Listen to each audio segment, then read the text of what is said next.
speaking of nightmares, Robert F. Kennedy Jr. Is a complete and total, I don't even know what to say, horrible candidate. He's a complete and total nut.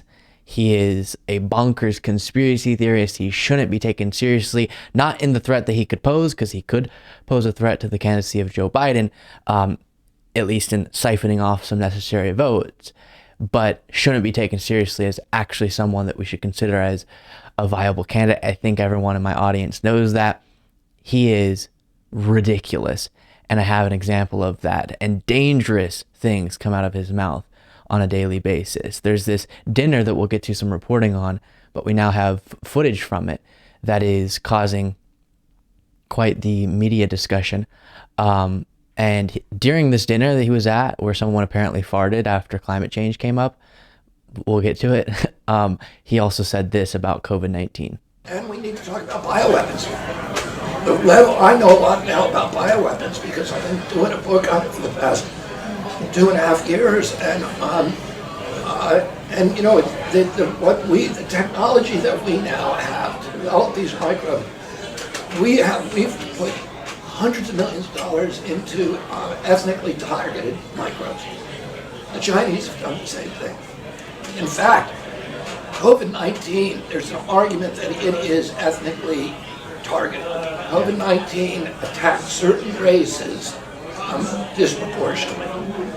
The races that are most immune to COVID-19 are because of the structure of the genetic structure, genetic differentials among different races of the receptors of the ACE2 receptor.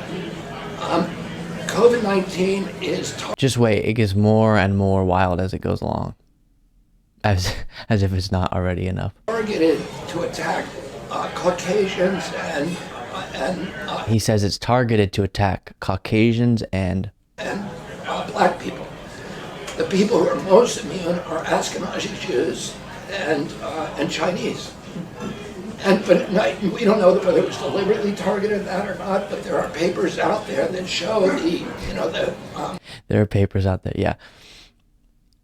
I guess where this conspiracy theory of COVID-19 being an ethnically targeted virus to harm Caucasians and black people and spare Jewish people and Chinese people comes from, maybe he's looking at how certain communities have been affected by COVID-19, but much simpler explanation there. What are the realities on the ground in certain communities based on access to proper medical care and all of the things that set up the current disproportionate nature of certain diseases and of deaths by certain diseases and health conditions being worse in certain communities. That is a set of variables that causes it. That is already an underlying problem that we have. One of the inequalities that we deal with in society. And it's definitely something we should be concerned with. But COVID-19 also falls into that same paradigm. But for him, it's proof of, I guess, based on some papers he saw, an ethnically targeted virus.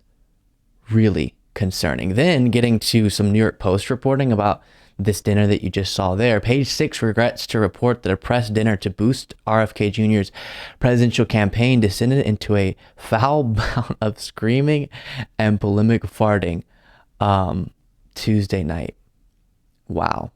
So essentially, I don't really feel like reading this necessarily, but one person says climate change is a hoax and there's some argument going on, shut up, and they're screaming, and then all of a sudden the Detchert guy says, I'm farting, and lets out a big fart at that dinner that you just saw footage from. So not a serious candidate, but he is seriously attempting, it seems, to do some damage to President Biden's reelection bid, and that is something we should be aggressively against, not because we can't imagine a better candidate than Joe Biden, we can, but because in this current situation, especially when considering how horrible the candidate RFK Jr. is, there is absolutely no reason for this candidacy being anything other than a threat to, that could serve to benefit Trump's candidacy.